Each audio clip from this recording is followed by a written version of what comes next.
meyakini Quran sebagai kitab suci karena isinya tidak saling bertentangan, konsekuen, konsisten. Kalau ada satu kitab, di satu ayat mengajarkan Tuhan Esa, di lain ayat mengajarkan tiga, liar eta mah.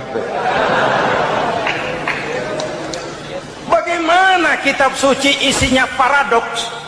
Bagaimana kitab suci isinya saling bertentangan? Di ayat manapun sekali Quran berkata Allah itu Esa, selamanya Esa. Isinya tidak saling bertentangan. Lalu yang ketiga, kita yakini Quran kitab suci karena dia bersih dari intervensi manusiawi. Sejak turunnya Al-Quran menantang, jikalau kamu ragu terhadap Quran yang kami turunkan kepada hamba kami Muhammad, kamu anggap itu cuma bikinan Muhammad. Kalau Muhammad bisa, kamu tentu bisa. Baik, bikin satu surah semacam Al-Quran. 14 abad yang lalu tantangan ini turun dan sampai malam ini belum terjawabkan. Pak, barangkali tidak ada yang mau coba. Banyak. Antara lain Musailamah Al-Kazzab, dia mencoba membuat menandingi Al-Quran. Dia buat satu surah namanya surah Al-Fil. Bunyinya begini, bikinan Musailamah. Al-Fil, wa mal-fil, wa ma adraka mal-fil, lahu khurtumun tawil, wa lahu zail. Sudah berbentuk syair. Isinya apa? Al-Fil, gajah. Wa mal-fil, apakah gajah itu? Wa ma adraka mal-fil, tahukah kamu apa itu gajah? Lahu khurtumun tawil, dia punya belalai panjang. Wa lahu zail, dan dia punya ekor. Nggak usah turun ayat begituan, orang tahu.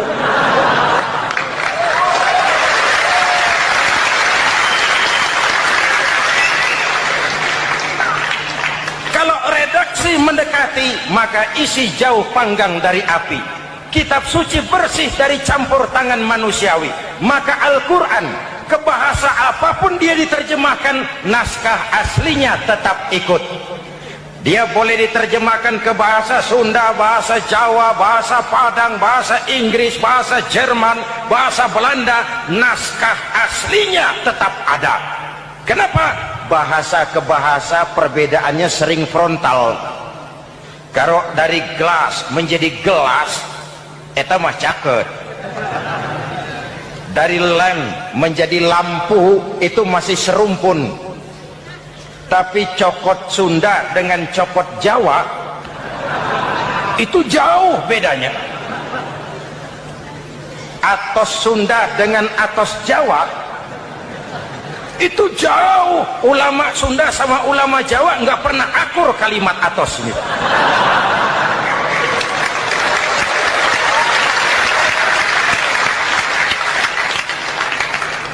Inilah kebenaran janji Allah, inna nahnu nazzalna dzikra wa inna lahu lahafizun. Kami yang turunkan Al-Quran, kami yang akan menjaganya. Ribuan orang hafal Al-Quran. Lalu apa pesan-pesan misi utama Al-Quran? Pertama, menegakkan tauhid. Ini yang lebih dahulu. Ibu bapak, saudara-saudara hadirin yang saya hormati, Rasul kalau masuk sepertiga yang akhir, sing-singan baju, hamparkan sajadah, lebih banyak di masjid daripada di rumah. Itu Rasul. Maka sepertiga yang akhir masjid makin ramai. Lihat Masjidil Haram. Lain dengan kita. Sepertiga yang akhir masjid mulai mengalami kemajuan. Safnya makin maju.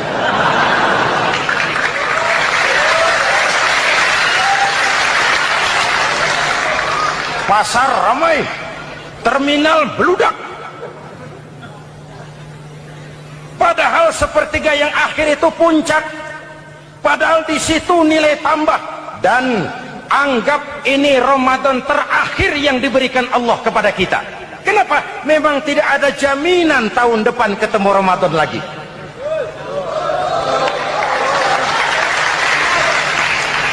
Anggap ini Ramadan terakhir yang diberikan Allah kepada kita. Tidak ada jaminan tahun depan Ramadan akan ketemu lagi. Tidak ada jaminan. Manfaatkan pelukan pemutihan. Semua kita melakukan introspeksi. Tidak tahu kita Ramadan tahun depan nanti masih ketemu apa tidak. Sebagaimana kita tidak tahu kita masih hidup atau tidak. Hadirin yang saya hormati, misi kedua Al-Quran, persaudaraan, kebersamaan atas dasar keadilan dan kebenaran. Mari kita jadikan Ramadan sebagai bulan di mana sedikit demi sedikit kita berupaya kembali menjadi generasi yang Qur'ani. Rasulullah pernah ditanya, kalau Tuhan wafat ya Rasul, kemana kami minta nasihat? Aku tinggalkan kamu dua nasihat. Satu yang diam saja, satu yang bisa bicara. Yang bisa bicara apa ya Rasul? Al-Quran. Minta nasihat Quran. Yang diam saja apa ya Rasul? Maut. Dalam hidup ada dua nasihat. Nasihat yang bisa bicara, Al-Quran. Nasihat yang diam saja, maut. Mau dagang, minta nasihat Quran. Mau bertetangga, minta nasihat Quran. Itu nasihat. Nasihat yang kedua, diam saja, tahu-tahu datang maut. Makanya anggap ini Ramadan terakhir yang diberikan Allah kepada kita, karena tahun depan tidak ada jaminan kita bertemu Ramadan. Misi utama Quran menegakkan tauhid, memerangi kemusyrikan, membebaskan manusia dari ketergantungan kepada benda. Dari situ kualitas sumber daya manusia dimulai. Saya sering mengungkapkan selama ini sistem pendidikan kita cuma mengisi otak, bukan membentuk watak. Otak diisi segala macam ilmu, tapi hati kosong, agama rapuh, akhirnya moral rendah. Muncul manusia-manusia yang pintar, cuma sayang tidak benar. Indonesia kita bangkrut, Indonesia kita terpuruk, Indonesia kita sakit sekarang ini, kan ulahnya orang-orang yang pintar tapi tidak benar.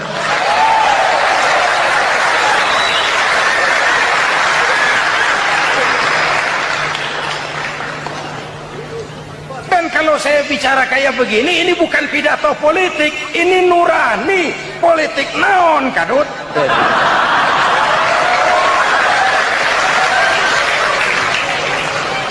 Ini nurani, ini tanggung jawab sebagai anak bangsa.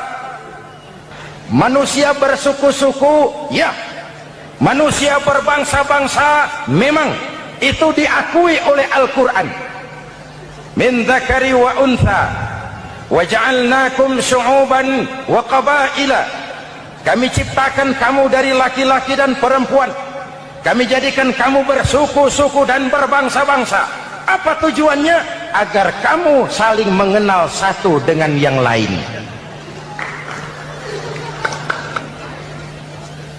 Yang terlepas dari ras, dari manapun orang datang, apapun warna kulitnya, dari suku apapun ia dilahirkan, kalau akidahnya sama, itu kan saudara kita.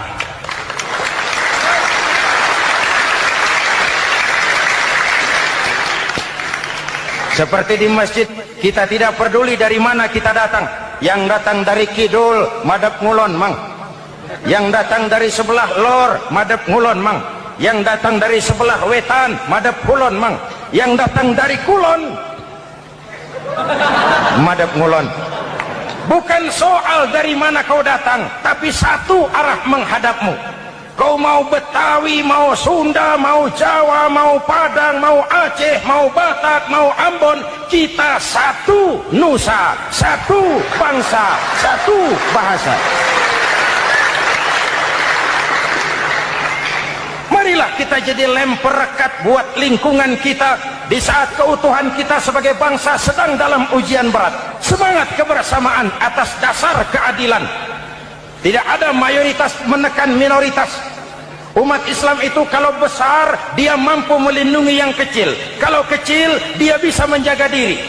Tiap sholat Jumat khatib berpesan pada akhir khutbah kedua, innallaha ya'muru bil adli wal ihsan, innallaha ya'muru bil adli wal ihsan. Allah memerintahkan kamu menegakkan keadilan dengan argumen, bukan dengan sentimen, mengajak bukan mengejek, merangkul tidak untuk tujuan memukul.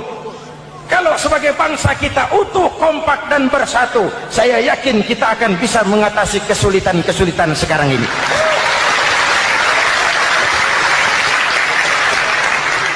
Kan kita prihatin kadang-kadang tawuran antar desa, antar RT, antar RW, antar kecamatan, sampai antar elit di atas.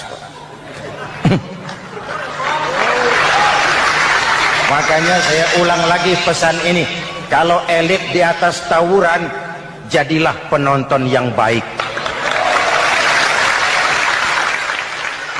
Saudara-saudara kaum muslimin yang saya cintai, kita prihatin, kita seakan tercabut dari akar budaya kita sebagai bangsa. Kenapa kita yang berfalsafahkan Pancasila, kenapa kita yang berketuhanan yang Maha Esa tiba-tiba jadi beringas dan brutal? Muhammad Toha teriak takbir ngadepi Belanda, Bung Tomo teriak takbir ngadepi Belanda, ayeuna takbir ngadepi batur sadulur salembur. Nanaonan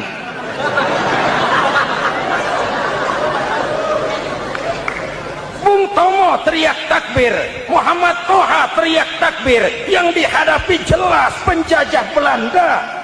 Kita ngadepi saudara sendiri, Allahu Akbar, yang sana teriak Allahu Akbar, setan tepuk tangan di tengah. Yuk kita rukun, yuk kita kompak, yuk kita bersatu, yuk. Ada maling ayam ketangkap, disiram bensin, dibakar hidup-hidup. Kok kita bisa begitu? Street justice, pengadilan jalanan mulai tegak. Iyalah kita tidak puas dengan kerja aparat kita, tapi jangan main hakim sendiri. Ini negara, bukan hutan.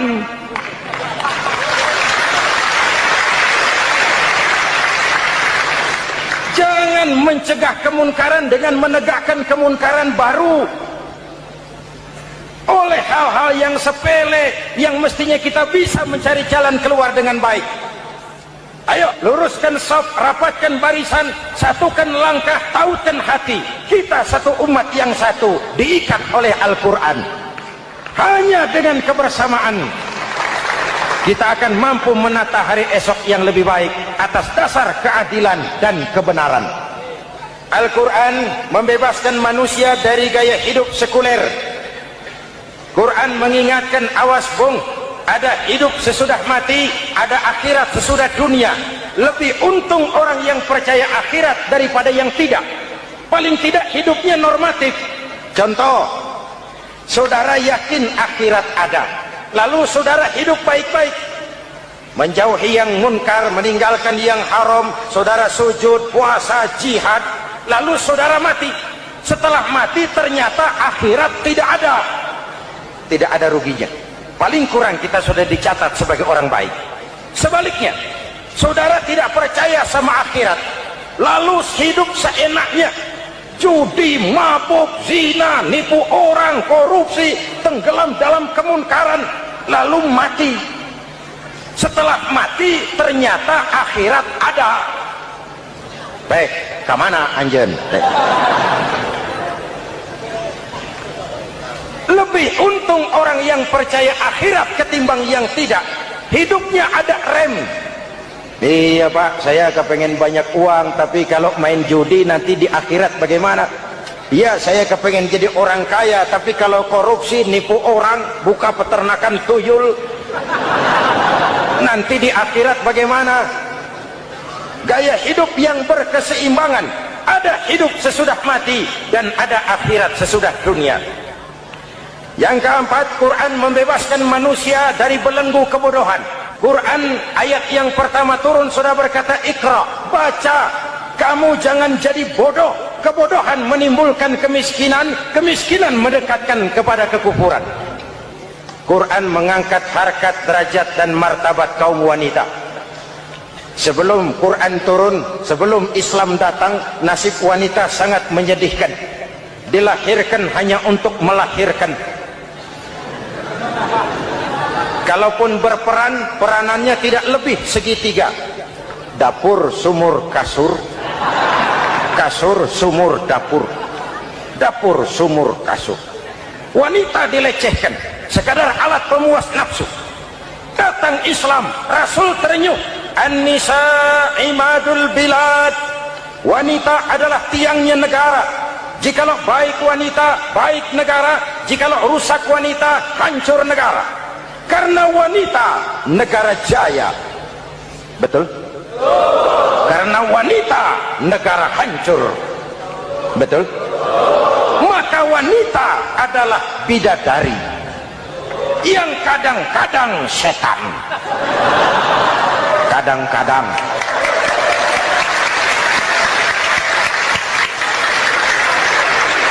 Karena yang hadir di sini bidadari semua.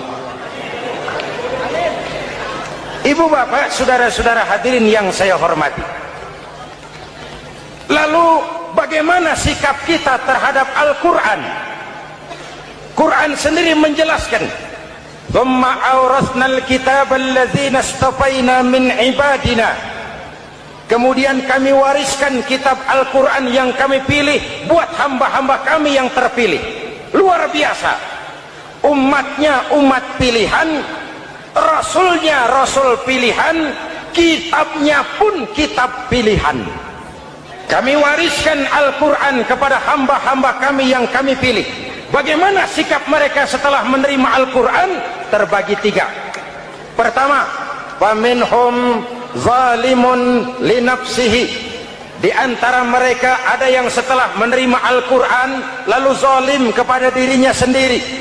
Diterimanya Al-Quran dengan lidahnya, tapi ditolak dengan perbuatannya.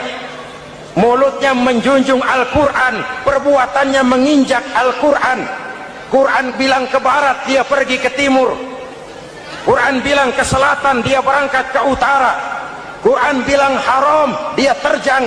Quran bilang halal, dia tidak mau. Orang seperti itu tidak zalim kepada Allah, tapi zalim kepada dirinya sendiri. Apakah? Mudah-mudahan kita yang termasuk golongan ini. Amin.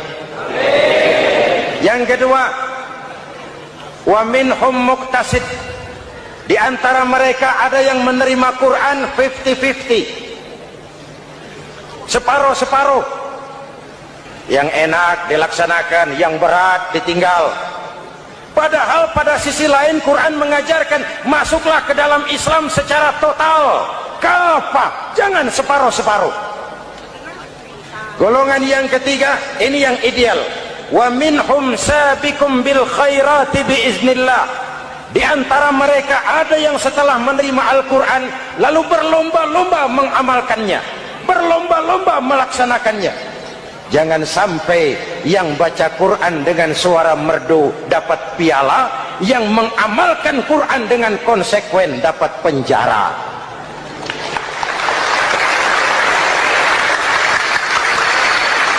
Itu ironi, itu menyedihkan, itu memilukan, dan itu memalukan. Pilihan terserah kita. Satu hadis Rasulullah mengajarkan begini, man ja'alal qur'ana amamahu qadahu ilal jannah wa man ja'alal qur'ana khalfahu saqahu ilan nar.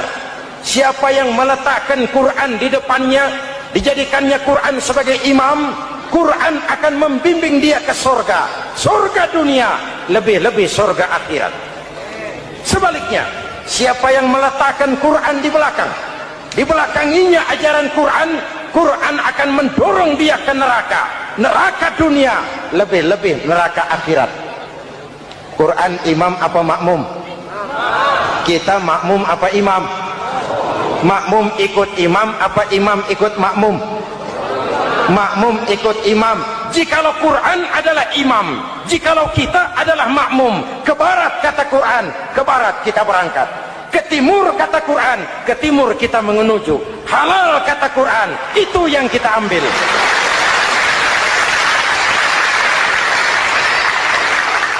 Ini laki-laki ini seneng nggak sama perempuan?